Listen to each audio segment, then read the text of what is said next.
You know, my wife and I have had a Thrive Market membership for quite a while now, and we have no plans to give it up. There's a lot to love about Thrive Market, but a couple of things we really love is the convenience of getting items delivered and being able to filter by dietary preference for the entire family. Thrive Market is a membership-based grocery service where you can shop from wherever you are. Simply just hop on their app. The membership breaks down to just $5 a month, and it gives members access to weekly sales, personalized shopping with filters, auto ship and save, free gifts, and peace of mind, knowing there's no junk in any of the products they carry. Instead of paying fees on every grocery delivery order, you pay once for the year and benefit from it every time you shop. And the membership gives me access to brands and flavors I never see in my local store. And I don't have to worry about perusing labels because Thrive Market's already done that for me. And for less than the price of one latte, I get all of this. Ready to make healthy swaps and become a member? Join Thrive Market with our link, thrivemarket.com/TCATT for 30% off your first order plus a free $60 gift.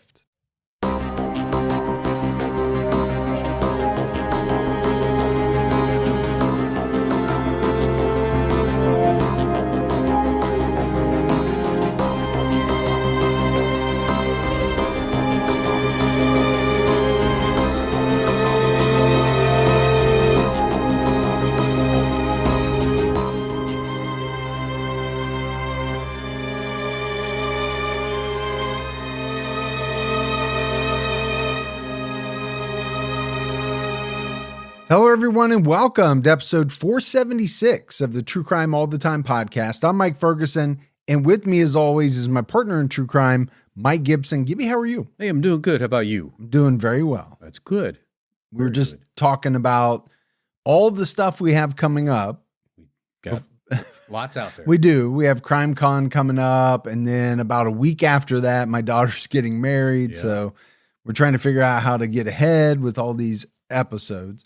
Let's go ahead and give our Patreon shout outs. We had Steve Wilmert jump out at our highest level. Hey, Wilmert. Bianca Eichenboom. Oh, some Eichenboom. Angela Gillum. Hey, thanks, Gillum. Madison Poston. Poston. Sarah Whelan. Well, hi, Sarah. Nikki Weaver. What's going on, Nikki? And last but not least, Brett Stewart. Well, thank you so much, Stuart. Yeah, we appreciate the new support. And then if we go back into the vault, this week we selected Shannon Barber. Well, thanks, Shannon. So we appreciate that long-term support very much. We love it. So we have an episode out right now, a new one on True Crime All the Time Unsolved, where we're talking about Marilyn McCown. She was known as Nikki, and she disappeared just a few weeks before her wedding while she was doing laundry on a Sunday afternoon. So there's a lot of mystery to this one. If you haven't listened, make sure you check it out. Even like, why are you doing laundry? Do you do laundry? Do I? Yeah. Sometimes when my wife asks me to. Oh, okay. I'm just checking. But people have to do laundry. Do they have to? Well, not everybody can send all their stuff to the dry cleaners like you do. Jeans, T-shirts, underwear, things like that. And we also have a new episode coming out Thursday that's on Connie and Larry Van Oosten. And this is a story that goes back to 2017. Fascinating. It is a home abduction of, these two people. And then, they're made to go to the bank to try to get out some money. And then they're held in kind of a makeshift dungeon. I kind of built a little dungeon in my basement. Yeah, I don't know if that's something that you should be disclosing, to be honest with you. Too soon? Probably. I mean, ever. I don't know that there's ever a time to disclose that. I'll hold things like that back from now on. Okay. All right, buddy. You ready to get into this episode of True Crime All the Time? I'm ready. We're talking about Grady Stiles Jr. Grady Franklin Stiles Jr. was a carnival performer who had the genetic condition ectrodactyly. And because of this, Stiles performed under the stage name Lobster Boy. Okay. Fascinating. Yeah. I mean, this is a fascinating case on its own, but he was not a good guy. And we're going to get into all the details. And there are quite a few twists and turns in this case. Grady Stiles Jr. was born on June 26, 1937. And I mentioned it, right? He was born with this condition called ectrodactyly. Hopefully I'm saying that somewhat correctly. Right. It's also known as split hand foot malformation or cleft hand. And it's a very rare genetic condition in which one or more of the middle fingers or toes are missing or malformed. I just find it fascinating. I can't imagine growing up with something like that, because at least when I was young growing up, other kids would have just picked you apart. Oh, I mean, they picked us apart for things that were normal, that everybody had or did or whatever. So yeah, something like this, unfortunately, people are going to be mean about. Right. I wish it wasn't that way, but we all know it is. The condition leaves a V-shaped space or indentation that may give the hand a claw-like appearance, according to the Cleveland Clinic. Stiles was the fourth child of Edna and Grady Stiles Sr., who also had ectrodactyly. Stiles' family had a long history of this, dating back all the way to 1840. Stiles Jr. was the fourth generation with this condition. It's really interesting, though, that it goes back so many generations. I mean, I guess the good thing about that is that you have people in your family that have had to deal with this. And can maybe help you along, right? Yeah. They know what you're going through. Medically, but also, more importantly, socially. Yeah, and obviously it's hereditary. I mean, there's no doubt about that. Grady Stiles Sr. worked as a sideshow attraction in a traveling carnival. When Stiles Jr. turned 7, his father brought him into the act. And then for almost 50 years, Grady Stiles Jr. traveled around the country on the carnival circuit. He advertised himself as the Lobster Boy. He would tell audience as part of his act, per the LA Times, "Good evening, ladies and gentlemen, I am the Lobster Boy. This condition is not caused by drugs or diseases. It runs in the family." And let's be honest, he wasn't lying about that part. Right. Barbara Schaefer, who managed food concessions on Stiles' circuit, told the Tampa Bay Times, "I've seen pictures of him when he was little and on display. It's all he's ever known. There was no opportunity for the disabled in those times. He used to say, 'Barbara, I just want to get off that stand.'" And I think for me, there's some real sadness there. And it sounds sad when you hear what he said. Yeah, I mean, you can imagine him being 7 years old and his father just kind of thrusting him on stage. And then basically what it sounds like is that, remaining a performer was all he knew, and the only way that he thought he would be able to, make money and survive. Stiles married twice and had 3 children. His first wife, Mary Teresa, grew up in rural Vermont. She ran away from an abusive home. At the age of 19 to join the carnival, she took tickets and worked the sword box on a platform in front of a sideshow, according to the Tampa Bay Times. I think of the stories that you could probably hear from people that are carnies and do these type of shows. I would think it would be pretty interesting. Yeah, I mean, the shows themselves are, the entertainment, what they are, but just imagine the kind of after the show. What are they doing? As when they hang out, Right. What are they talking about?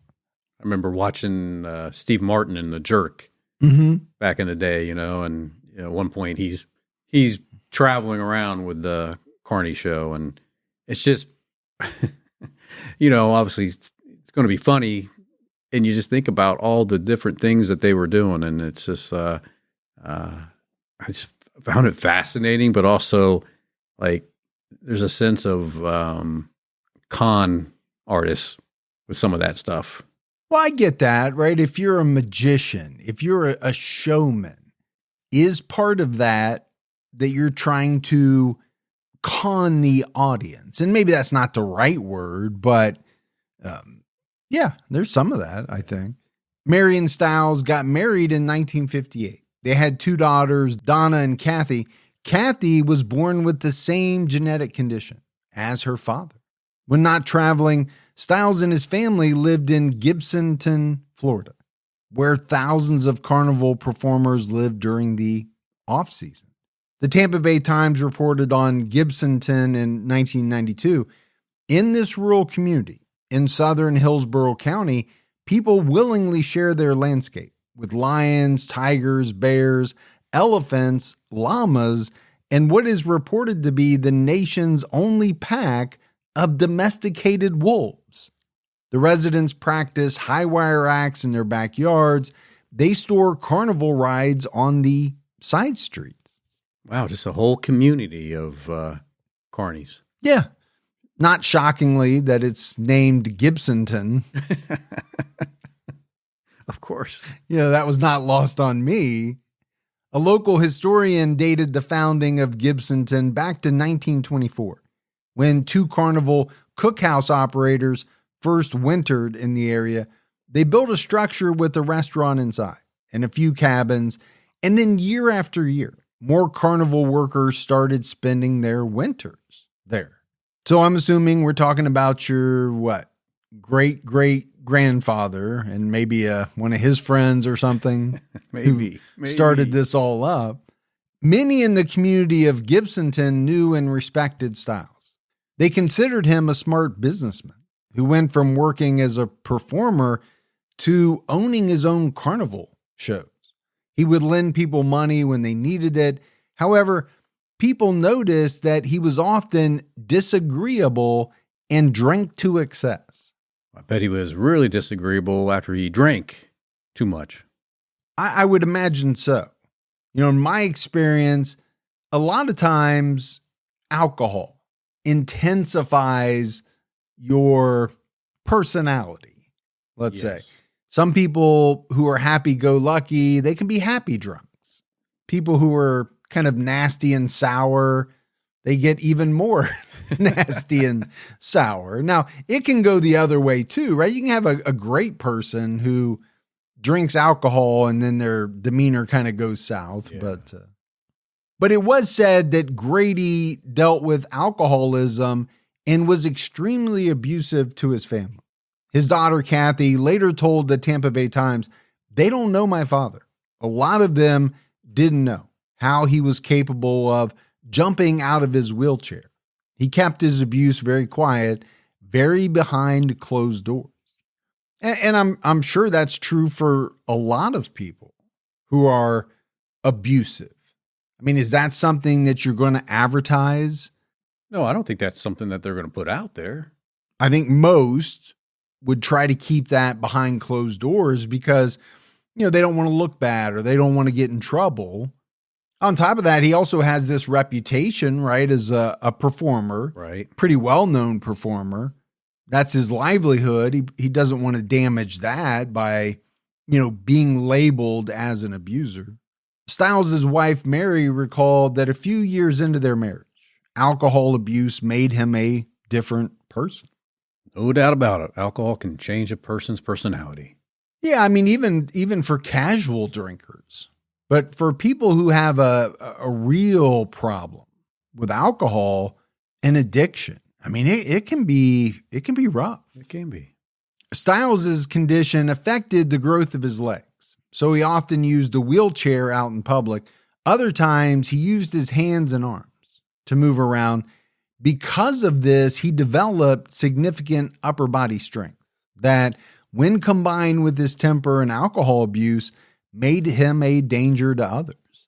Some super strength in his upper body. Yeah, I mean, have you ever seen someone who either only has the use of their arms, whether it's, pedaling a non-motorized wheelchair, or I have seen some people who kind of almost walk on their hands. They can develop a lot of strength because you're using those muscles all the time. Absolutely. Yeah, I've seen that, to the point sometimes they have, this upper body that looks like a bodybuilder almost. And then their legs are just, obviously not as developed because of that. Because they can't use them. Yeah. Stiles hit his family members, choked them with his hands, rammed into them with his wheelchair, or would headbutt them in anger. Pretty violent. Yeah, I mean, I don't think there's any doubt about it. This was a very volatile individual, and I think it was magnified, right, by his drinking. His wife, Mary, divorced him in 1973. She married Harry Glenn Newman Jr., a man with dwarfism who performed at carnivals under the title Smallest Man in the World. Well, so she went on to the smallest man of the world, So she's staying within the community, though. Well, and I just wonder if that was probably pretty common, right? I got the feeling from the research that this was a community that really kind of stuck together. Yeah.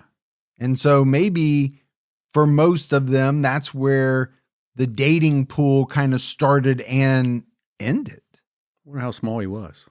I don't know. I'm sure we could figure that out on Google or something like that if you want to stop the show and get into it. But if you're billing yourself as the smallest man in the world, I'm assuming you're pretty diminutive.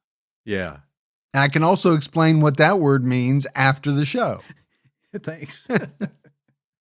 The two had one child together, Harry Glenn Newman III.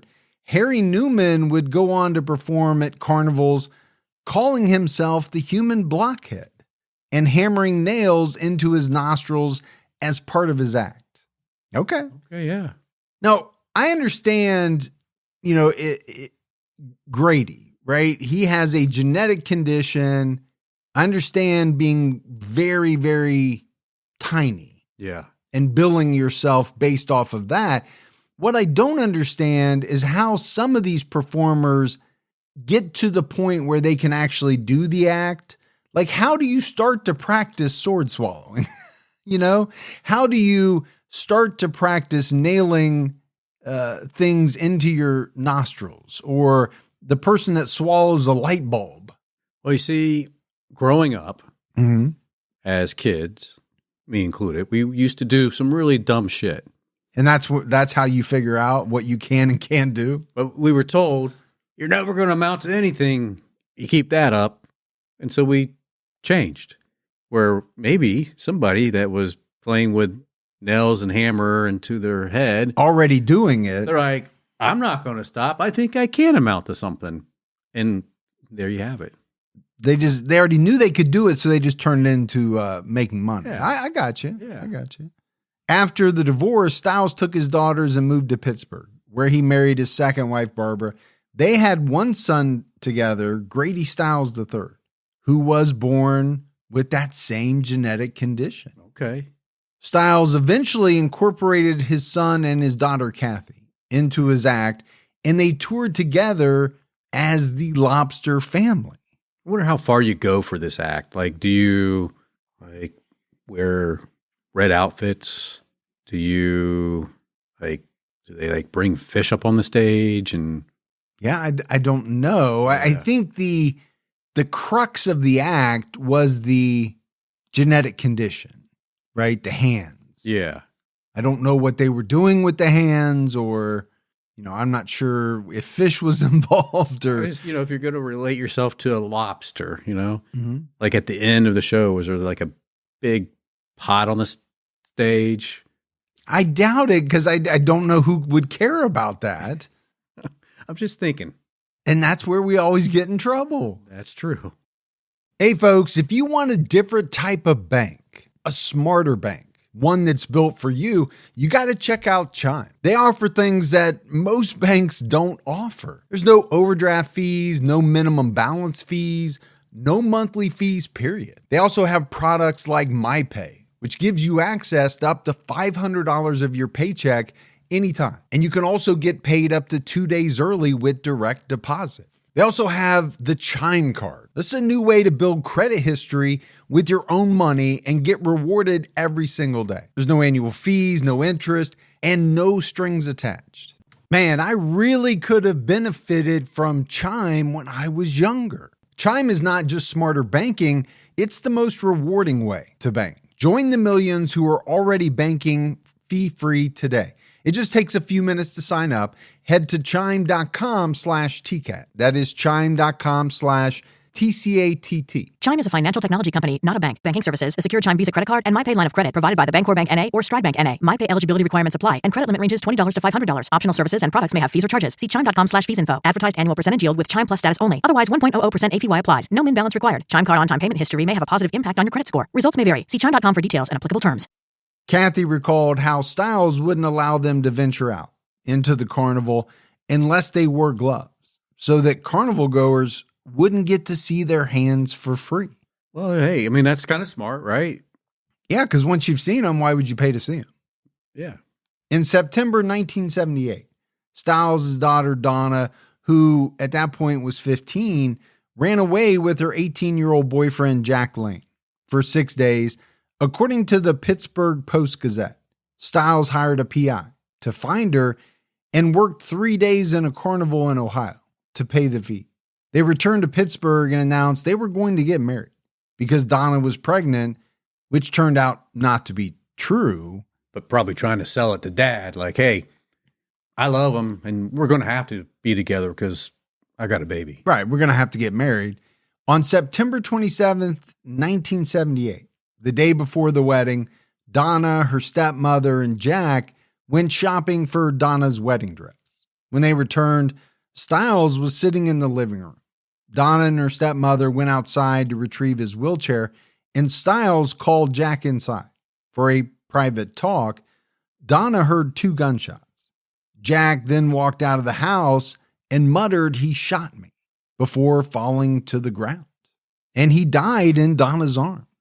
I mean, think about it. You think you're just going to go in and have a conversation with your future father-in-law. Which is a pretty routine thing to do right before you get married. Yeah. I mean, we, when I say we, just generally, there's that thing about dads, taking the future son-in-law out on a walk or, into their basement where they have their guns. I like to lay all mine out, clean them, before while we're having the talk. No, but yeah, you're right. I mean, hey, treat her right, take care of my daughter, things like that.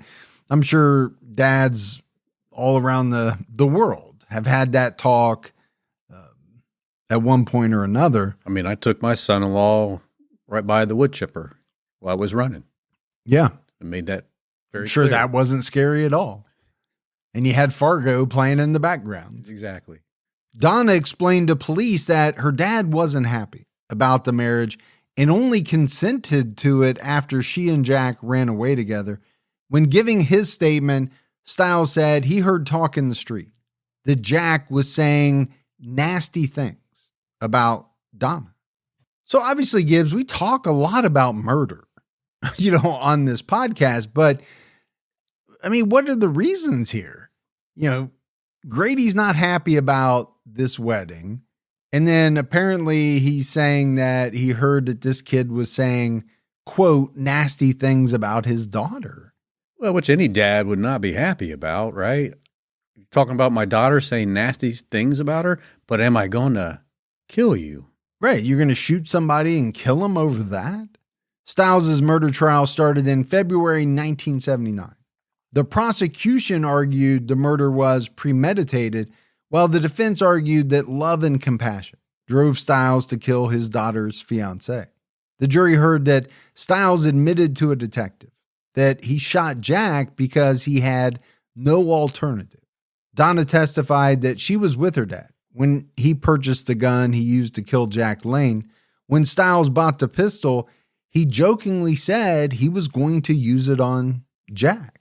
Well, see, you can say jokingly, right? But if you're sitting in that courtroom, you're hearing premeditation.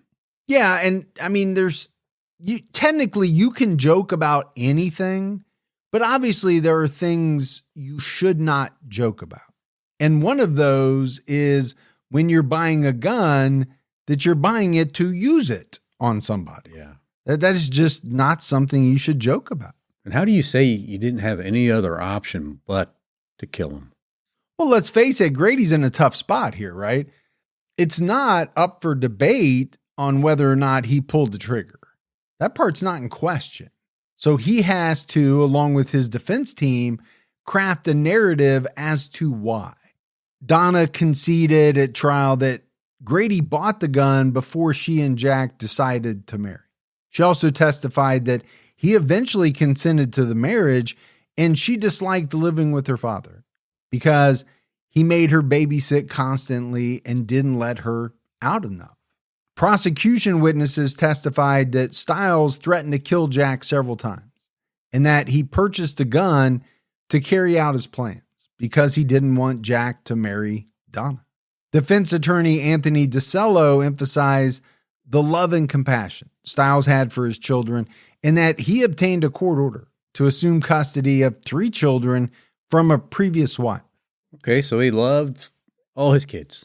Yeah, and that could be true, but I don't know what that has to do with him murdering Jack. I mean, yeah, you love your daughter. You love her so much that you feel like you have to kill this guy she wants to marry? Just so that she doesn't marry him. I guess what it shows me is what few options maybe they had as far as putting together a defense, right? They were kind of up against it. Yeah, pretty limited. ADA Robert Paul Winkler told the jury in closing arguments that police predicted Stiles would receive a sympathy verdict because of his condition and because he suffered from kidney disease and emphysema from smoking 60 cigarettes a day. Well, that's a lot of cigarettes. I can't remember how many cigarettes are in a pack. 20. 20, so 3 packs a day. 3 packs a day is not good. I mean, actually, no cigarettes a day are good, but 3 packs is a lot.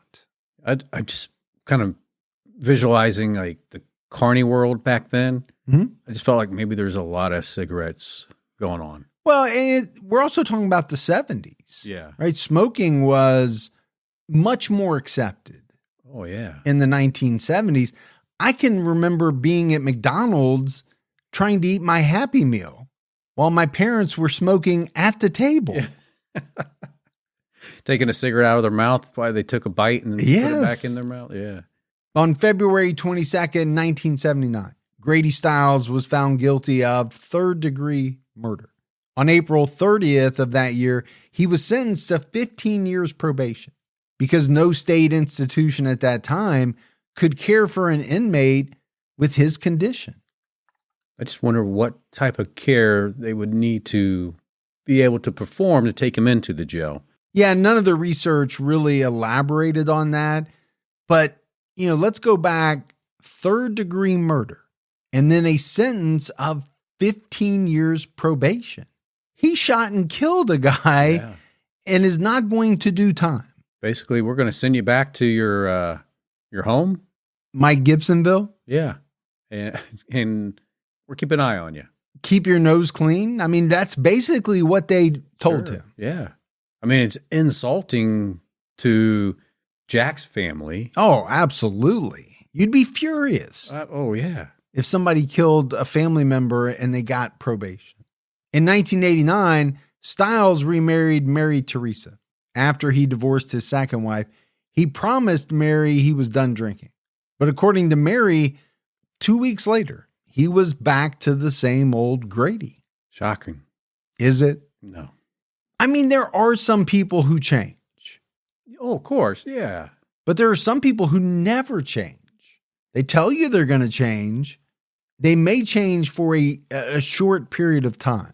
I think I'm really happy when people do change that have an addiction like that. Oh, yeah, sure. But am I ever going to be shocked when someone that has that says they're going to change but can't really change? It just anymore, I'm just not shocked by it because I know addictions are so strong. Oh, they grip you. They take hold of you. Stiles and his family continued going out on the road. They had a 10-in-1 performance with other sideshow performers and animals, but Stiles was the main attraction. The LA Times reported that Stiles would be drunk on stage and would lunge at the audience to scare them. Which probably added to the show in some way. Yeah, exactly. Like, oh my gosh, did you see the lobster guy? Lunging at all of us. Meanwhile, this is a man who killed an 18-year-old guy. Right. Shot him dead. Behind the scenes, Stiles continued abusing his family. Mary later reported that Stiles sexually abused her, tried to smother her with a pillow, and one morning woke her up with a butcher knife to her throat. She quoted him as saying, "One of these days, I'm going to kill you and your family," before he dropped the knife and crawled away. Did you just say crawl? Yes, he crawled away. Okay. I mean, he could not walk very well, right? He had to use a wheelchair. But I just want to, kind of visualize this, right? If you're Mary, you've got this guy who labels himself as Lobster Boy, Lobster Man, whatever it is, a knife in between his two digits, right. I guess you would call them. Claw. Yeah, he's threatening you, telling you he's going to kill you and your family, and then he drops the knife and he just crawls away. I mean, scary stuff. The problem I have with this guy is that he talks about how he loves his family, very compassionate about his family, loves his family. But then he does this stuff. He abuses them, says terrible things like, "One of these days, I'm going to kill you all." But yet you're supposed to love them all? It's confusing. A thoughtfully built wardrobe comes down to pieces that mix well and last. That's where Quince shines. Premium fabrics, considered design, and everyday essentials that feel effortless to wear and dependable, even as the seasons change. My wife absolutely adores their lightweight cashmere sweaters. I'm more of a flow knit performance type of guy, but they have everything I need. Lightweight joggers, shorts, tops, but they also have coats, European jersey linen. Quince works directly with top factories and cuts out the middlemen. You're not paying for brand markup or fancy retail stores, just quality clothing. And they only partner with factories that meet rigorous standards for craftsmanship and ethical production. Right now, go to quince.com/TCAT for free shipping and 365-day returns. That's a full year to build your wardrobe and love it. And you will. Now available in Canada too. Don't keep settling for clothes that don't last. Go to QUINCE.com/TCATT for free shipping and 365-day returns. Quince.com/TCAT.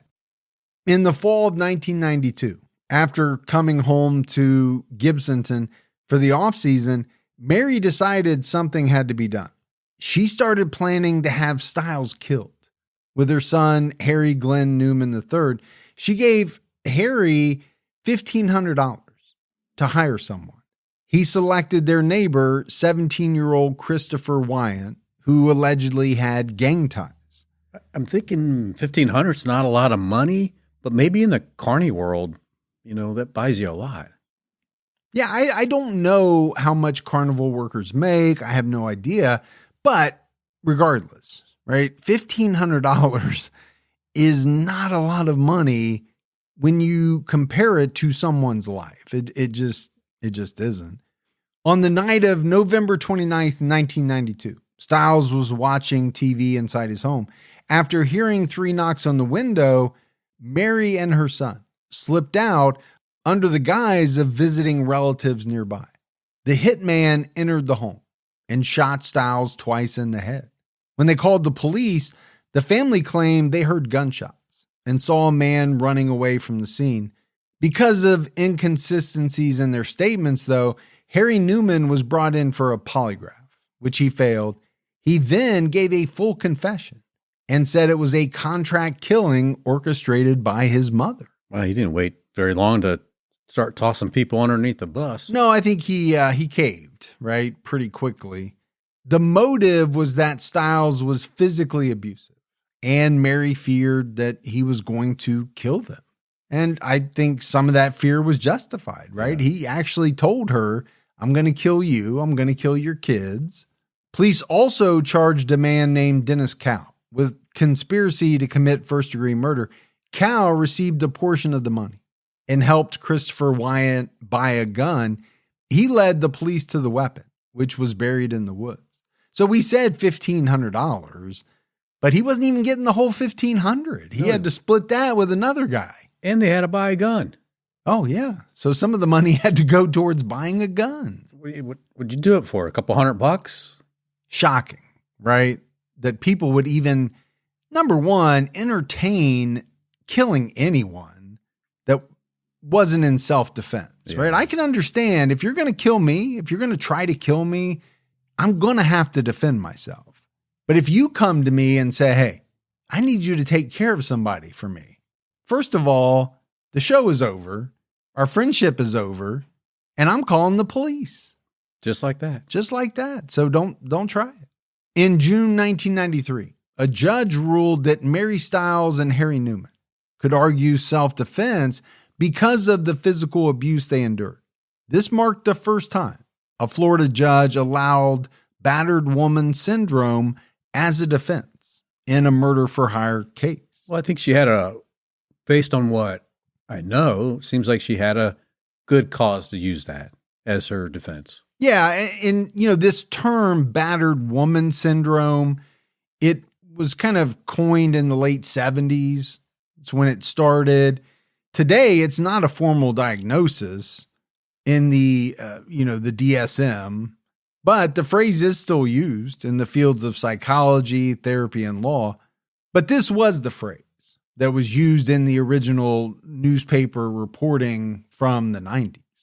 Mary's attorney, Arnold Levine, said at the time, as quoted by the Tampa Bay Times, when you view the life situation that these people had, they were justified in doing what they did. And one of the things that struck me about this case, right, you had Grady Stiles who shot and killed someone. Right. And I think pretty fair to say got away with it. They only convicted him of third degree, but then 15 years probation. Only probation. Yeah. So, I mean, to me, that's getting away with murder. But then he's murdered. And now the perpetrators behind his murder are on that same path, right? How do they justify what they did? And what is a court going to decide? Prosecutors said Stiles' physical disabilities called this defense into question. Stiles' family said his physical disabilities did not prevent him from harming them. His daughter, Kathy, recalled how her father once broke her jaw and almost caused her to miscarry. She also described how she had to perform when her father was too drunk, and that when he drank, he would threaten to kill them. I mean, we know he didn't have an issue coming out of his wheelchair. There was a few comments made that he would get really upset and he would stand up out of his wheelchair. And lunge. And maybe later on in life, that it wasn't the same. But I did watch some things about, Grady Stiles Jr., and it was said that he had real strength in his hand. Yeah. He could use his hands to inflict damage upon people. And he did use them against his family. Just super strong. Yeah, he was strong. Kathy told the Tampa Bay Times before the trial started, if anybody had to die, he deserved to. He was a very mean and vicious person. I mean, this is his daughter. Yeah. Can you imagine your daughter saying something like that about you? I can't imagine breaking my daughter's jaw. No. So, from that standpoint, maybe it's warranted. I do think he was a ruthless guy, vicious. Yeah, of course. I mean, there's several people in his family that have said that. And this is a guy that killed somebody because he didn't want Jack to marry his daughter. But did he deserve to die? And see, I think that's going to be, the big question for the court. The three defendants went to trial on July 19th, 1993. All were charged with first-degree murder and conspiracy. Prosecutors argued that although Mary Stiles and Harry Newman pleaded not guilty, They acknowledged their part in the murder when they were questioned by police. By the time of trial, Mary claimed she didn't remember these statements. Her attorney noted that her memory was affected by PTSD. Christopher Wyant had also pleaded not guilty and declined to talk to police. His attorney planned to argue he intended to commit robbery, not murder. On July 21st, a judge declared a mistrial after a detective testified that one of the suspects took a lie detector test, which is inadmissible in court. Christopher Wyant's retrial started on January 18th, 1994. The jury heard that in the first murder plan, Stiles was supposed to be shot in a fake robbery after he left his regular bar in Gibsonton. When that didn't work, Wyant had to go to plan B, which was killing Stiles in his home. But the defense urged jurors to pay attention to discrepancies in witness testimony. On January 19th, Christopher Wyant was found guilty of second-degree murder and conspiracy. On February 22nd, he was sentenced to 27 years in prison. On May 19th, accomplice Dennis Cow pleaded guilty to accessory after the fact and was sentenced to 3.5 years in prison. And just think about that. Accessory after the fact. Yeah. He gets 3.5 years. Grady Stiles shot and killed a man and got probation. Went back to his house. Now, I know obviously we're talking quite a few years difference, but it definitely shows you how things changed over time. Oh, yeah. Jury selection for Mary Stiles' retrial was completed on July 11th, 1994. The defense acknowledged that Mary paid $1,500 to have her husband killed, but they argued that she resorted to violence after suffering years of abuse. Defense attorney Arnold Levine told the jury, because of the cumulative years of abuse, Mary Stiles believed she was in imminent fear of harm or death. She had no alternative but to participate in this unthinkable act. Levine said about Grady Stiles, he had no legs. He had stumps. But in spite of these deformities, he was a powerful, powerful person. He would pop off the wheelchair onto his fingers, scoot across an area, and in a drunken state, beat on someone. So his disability wasn't going to stop him from doing anything, it sounds like. Well, it certainly didn't stop him, apparently, from being physically abusive. I mean, that's, quite a visual that this defense attorney is painting. Oh, yeah. Imagine this guy hopping off of the chair and kind of propelling himself on by his fingers and then like jumping up on somebody and beating on them. And he had to be super strong to be able to pull that off. The jury also heard about Stiles' prior murder conviction, showing his propensity for violence. The defense recounted that in October 1992, the family returned to Gibsonton after months of touring. Stiles' violent streak worsened, and Mary gave her son, Harry, $1,500 to go out and find someone to kill him. He hired Christopher Wyant. And that's interesting, right? They are not, the defense isn't trying to say that this didn't happen.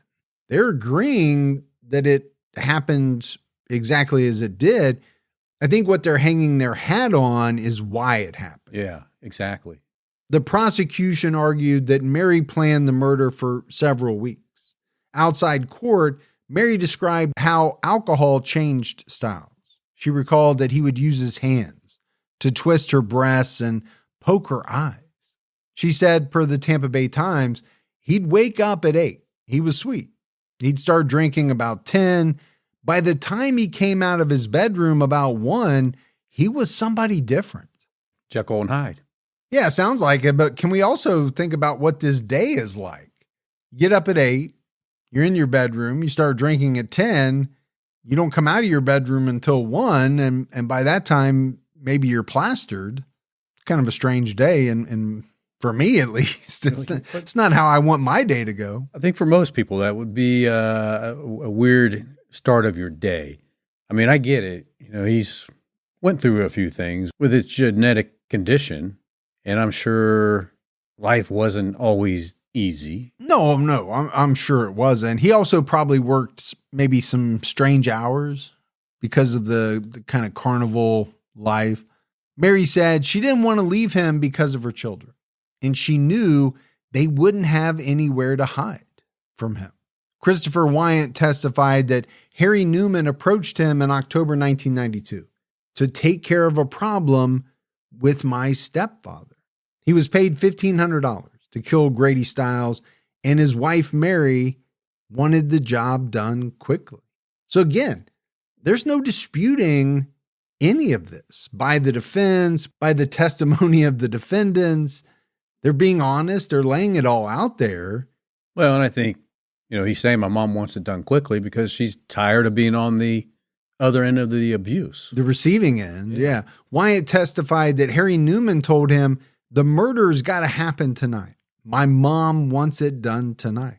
During the trial, the judge made a surprising ruling that Mary could not use battered spouse syndrome as a defense unless she got on the stand and confessed.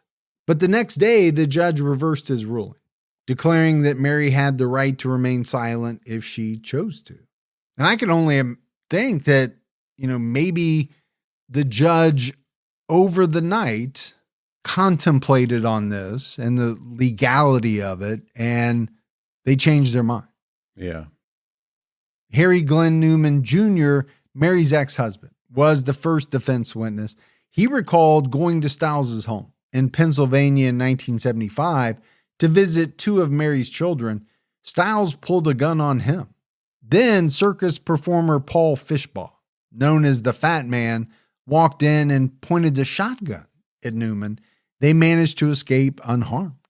So you got the lobster guy pulling a gun. The Fat Man's got a shotgun. Fat Man's got a shotgun, and the shortest man in the world, smallest man in the world, is somehow able to get away. I mean, that must have been quite a sight, to be honest with you. The visual alone is, I don't want to say humorous because it's a very dangerous situation, but you have three carnies. Yeah.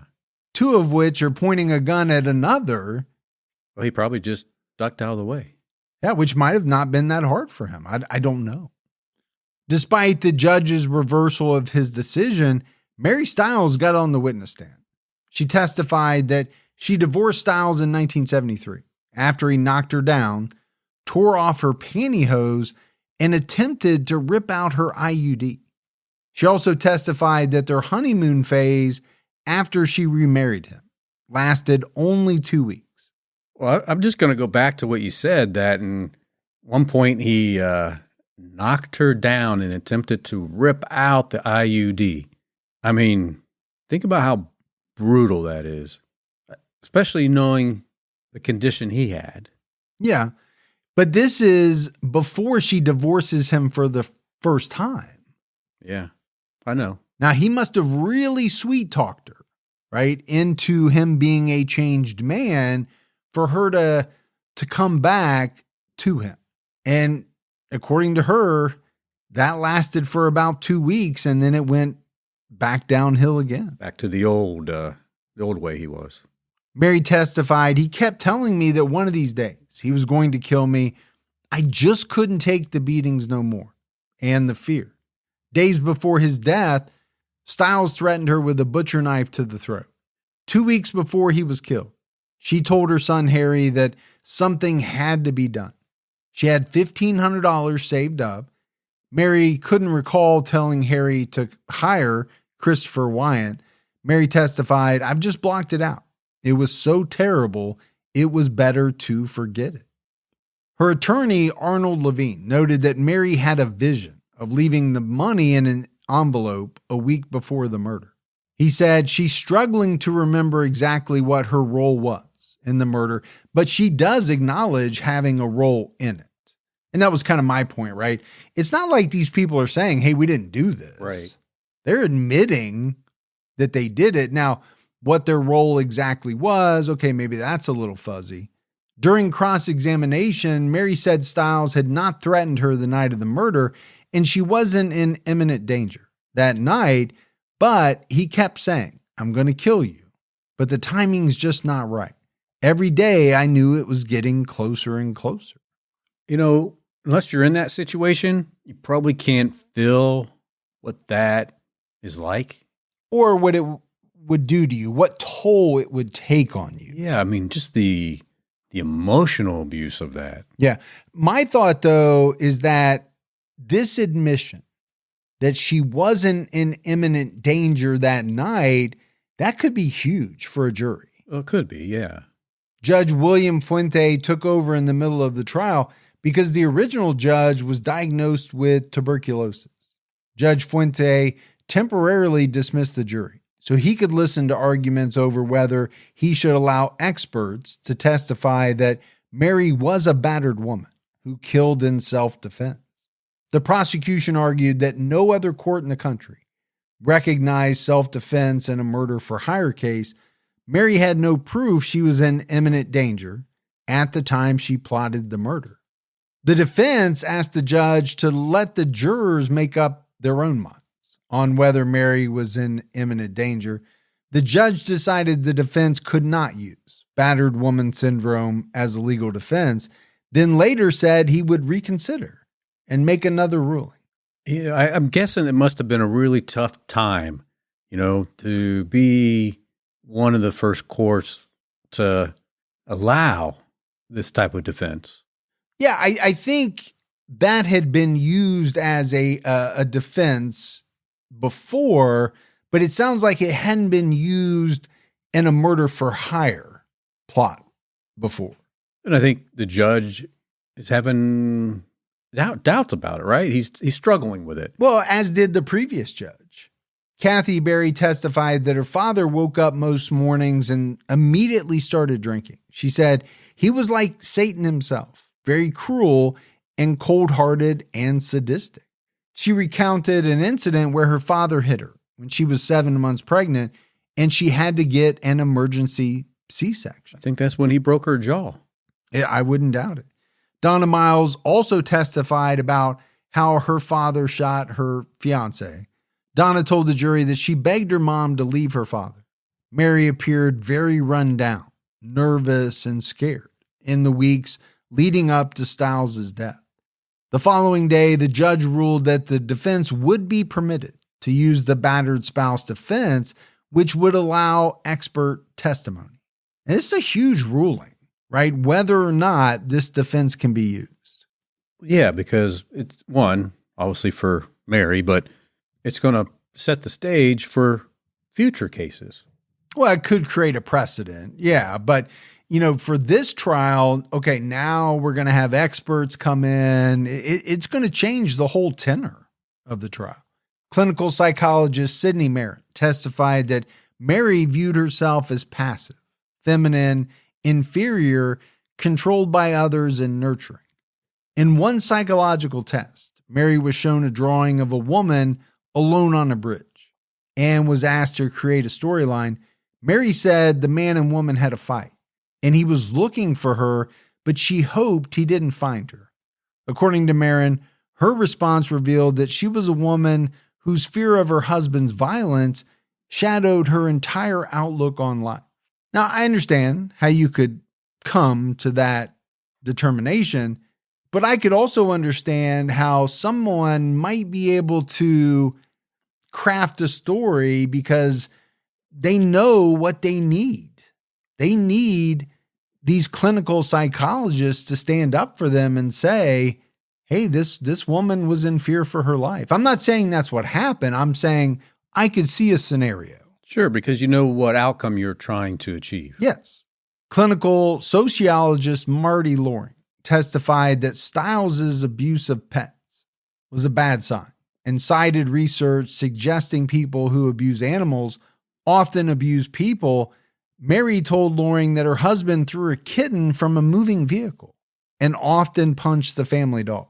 Okay, just a mean guy. One way to get the jury maybe to view this guy as even a bigger scumbag, bring animals into it. Yeah. You've already painted him as an abuser of the family, and now you're saying that he also abused the pets. Loring said Mary was caught in a trap of abuse. Stiles would lash out, apologize, and then build up to another explosion. She described Mary's battered woman syndrome as much more severe than most cases I've seen. And I think that cycle is probably not that unusual for abusers. No. They lash out and then they apologize. They say, oh, I'm never going to do it again. And then it builds back up and then they do it again. I mean, there's people listening right now that are shaking their head.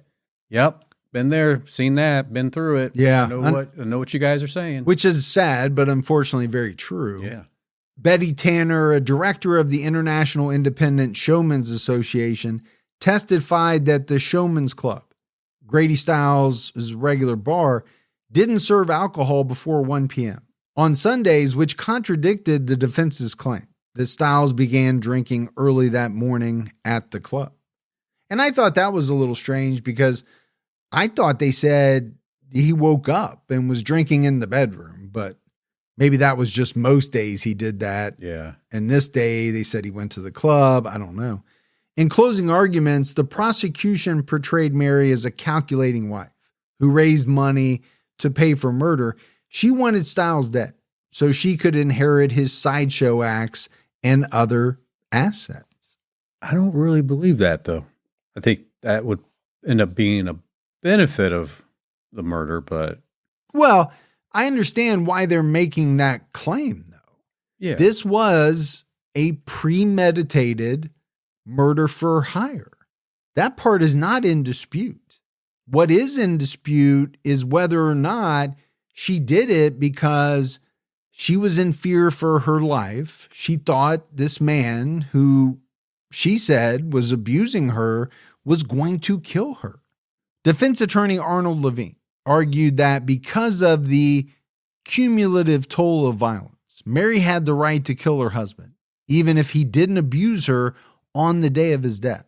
He said, battered wife syndrome doesn't come from a day. It comes from 100 days, 1,000 days. Yeah, I mean, it's definitely a buildup of all that. On July 27th, 1994, Mary Stiles was found guilty of manslaughter with a firearm and conspiracy to commit murder. Kathy Berry spoke to the Tampa Bay Times after her mother was taken to jail to await sentencing. She said, Stiles ruined our lives when we were younger. He's ruining our lives when we're older. My mother protects her own life and her family's life, and she gets justice. When is the hurt going to stop for my family? The Times spoke to Mary the day after the verdict. She emphasized that she had no other choice, saying, am I supposed to lay down and die? Then they would have said, oh, domestic violence. Let me tell you, it would have happened. It was just a matter of time. I think she's right. She said she hadn't expected to be acquitted, but she was surprised by the judge's decision to send her to jail. She assumed she would be allowed to remain on house arrest, as she had for months leading up to the trial. And probably thinking about how when her husband killed someone, future son-in-law, he was on probation for 15 years. And there was no abuse involved in that one. Right. Opening arguments in Harry Newman's trial started on August 3rd, 1994. Defense attorney Peter Catania compared Harry to a prisoner of war who had no choice but to kill his captor. He and his mother believed Stiles would eventually kill them. He also told the jury that Newman, who was 20, had the intellectual and emotional maturity of a 13-year-old, saying, this man's view of the world is not like yours or mine. It's very narrow. Mary gave virtually the same identical testimony at her son's trial, chronicling years of abuse inflicted by her husband. A defense psychologist testified that Harry had the capacity of a 10 or 11-year-old. Harry started his testimony by describing the good times they had with Stiles after the wedding in 1989, but this only lasted a few days. He said, the first 2 weeks we were all together, and it was good, like a family should be. something like you would see in a storybook. Then Stiles started drinking again. Stiles repeatedly threatened that he had killed before and he would do it again when the time was right. He even listed the order in which he planned to kill them and threatened to track them down and kill them if they ever tried to leave. Harry lived in constant fear for his mother. Any attempts he made to intercede when Stiles was abusing her only made things worse. And I think this is an important point to make, if true, because, you might ask the question, but she was so scared of him. Why didn't she just leave? Right? That question does come up in many cases. But as we've learned over the years, it's not always quite that simple. Right. If this person is saying, hey, if you leave me, that's not going to change anything. I'm going to track you down. I'm still going to kill you. And where's she going to go? Where's she going to stay? What about all the kids? And what would that mean if, as a mom to her, if she would leave her kids behind in a bad situation, but she runs off to be, for her to be safe. And leaves them there to be abused. Yeah, I get what you're saying. Harry admitted to meeting Christopher Wyatt and paying him to take care of Stiles. Harry said he didn't know and didn't care what Wyatt had planned. The only thing I knew was that I needed help to get out of there. On August 9th, 1994, Harry Newman was found guilty of first-degree murder and conspiracy. His family was stunned that Harry was found guilty of the most serious charge out of all three of the defendants. Yeah, he didn't even pull the trigger. And he wasn't the mastermind behind the whole thing. No. He was kind of, if you look at it, the intermediary. Yeah, he was a middleman. The middleman. On August 29th, 1994, Mary Stiles was sentenced to 12 years in prison with 5 years probation. She told the court she would serve her time, secure in the knowledge that Grady Stiles could no longer harm her or her children. She said, "My husband was going to kill the family. I believe it from the bottom of my heart. I believe that it was just a matter of time. I'm sorry, but my family is safe now." Mary received concurrent sentences for manslaughter and conspiracy to commit first-degree murder. She had already served almost 2 years in jail or under house arrest. Her defense attorney estimated that she would end up serving no more than a third of the remaining 10 years and could be out of prison in as little as a year and a half. So he's saying, 10 years, but she may do 3.5, but she's already done almost 2. Right, while she was going through the trial. Yeah. Judge William Fuente told Mary that he fretted a lot before reaching his decision, saying, "You've led an abused life, no question. You were the victim of violence and physical abuse for many years. I can't tell you how much I've concerned myself about it." He briefly referred to his own experience with domestic violence before announcing his sentencing decision. Outside court, he said his father-in-law shot and killed his mother-in-law 8 years prior, and that experience helped him better understand Mary's situation. On October 14th, 1994, Harry Newman was sentenced to life in prison without parole for at least 25 years.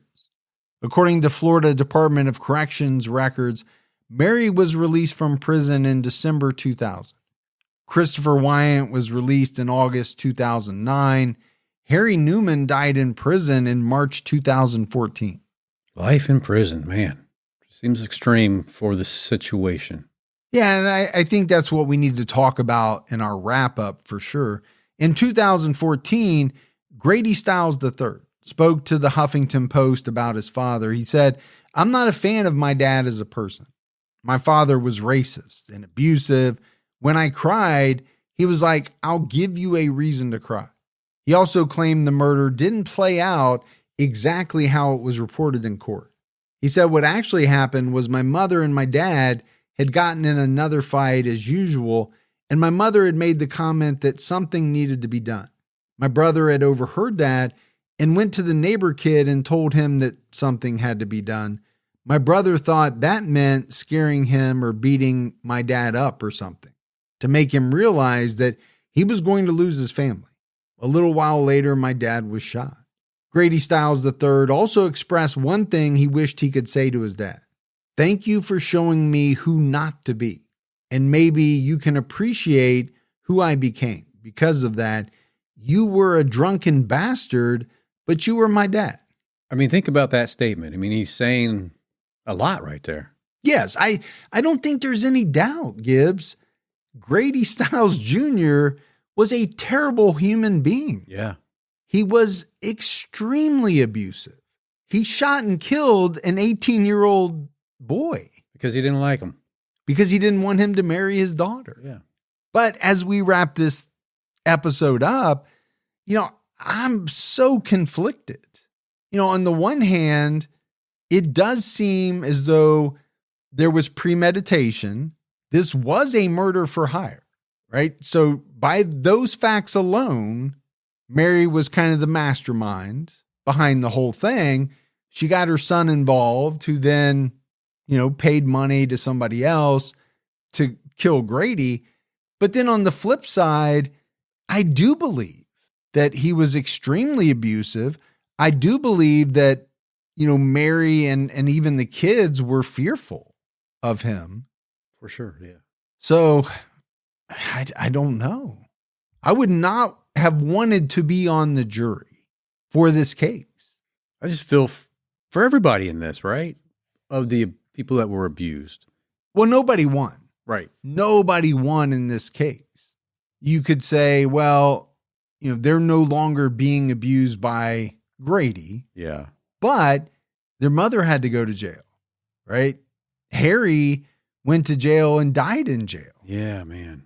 So there's no doubt it affected the family negatively. Sure. I just wonder how much of this was, kind of letter of the law versus understanding that Mary was being abused, but thinking, okay, she wasn't in imminent danger. She wasn't being abused at the time he was killed. Yeah. Because I think that would have been probably much easier for a jury to say, well, yeah, that was self-defense. He was abusing her at that moment. She got a gun or a knife or whatever it was. Yeah. And that might have worked out a lot differently. I just wonder how much the premeditation and the kind of murder for hire went into it. But I mean, do you sit and wait for that to happen? It just seems, and I'm not trying to champion the fact that you should murder somebody. I'm just saying to sit there and wait for what you know is going to come and hope that you can defend yourself at that moment versus I'm not going to sit. I'm going to take matters into my own hands. Yeah. Now, I think if you're the prosecution, you're probably arguing that here's all the things you could have done, right? You could have called the police. You could have taken your kids and left. And I'm sure they probably did, outline all of those different things. But like we said, some of those things, they're not black and white. Right. They're not as easy as they seem, but it's part of what makes this case so fascinating. That's it for our episode on Grady Stiles Jr. We got a voicemail. You want to check that out? Yeah, let's hear it. Hi, Mike and Gibby. I've listened to you guys for years. Team Gibby here. I had to take a break a few years ago because of a case that you guys covered that was about a child. I don't even remember the name because I try to put it out of my mind. But I love true crime and I love your guys' podcast. I don't want to give my name because I am listening to things from, several years ago. I think it's 2024. And I live in Indianapolis, and I work with someone who lives in the home of her Baumeister. And I have become fascinated with that case, and I don't know yet if you guys did a episode on that, but I'm looking forward to it if you have. Thank you for the podcast. You do a great job. Keep your own time ticking. All right. Thanks for the voicemail. We definitely did do an episode on Herb Baumeister. It was a crazy story. It was. To be sure, but it was way back. I want to say it was very early on, maybe 2017-ish. Maybe, yeah. It was very early on in the podcast. For sure it was, yeah. Didn't I just see a story not too long ago, maybe like in the last year and a half, that they actually went out to that property and started digging again? Yeah, I think there's been stuff in the news somewhat recently. But I don't know, what else has come out about it. We also had some mailbag. Joe Moe sent us his new CD. Maddie sent us in some cool Roswell alien keychains. And David Kulsick sent us his new true crime book called 1926 Murder in America. Wow, thank you guys. Apparently 1926 was one of the deadliest years of all of them. Well, I was not alive, as you probably think I was. No, but I was not. I was not going to put you alive in 1926. You came along at least 10, 20 years later. I don't know what the exact year was, but all right, buddy, that is it for another episode of True Crime All the Time. So for Mike and Gibby, stay safe and keep your own time ticking.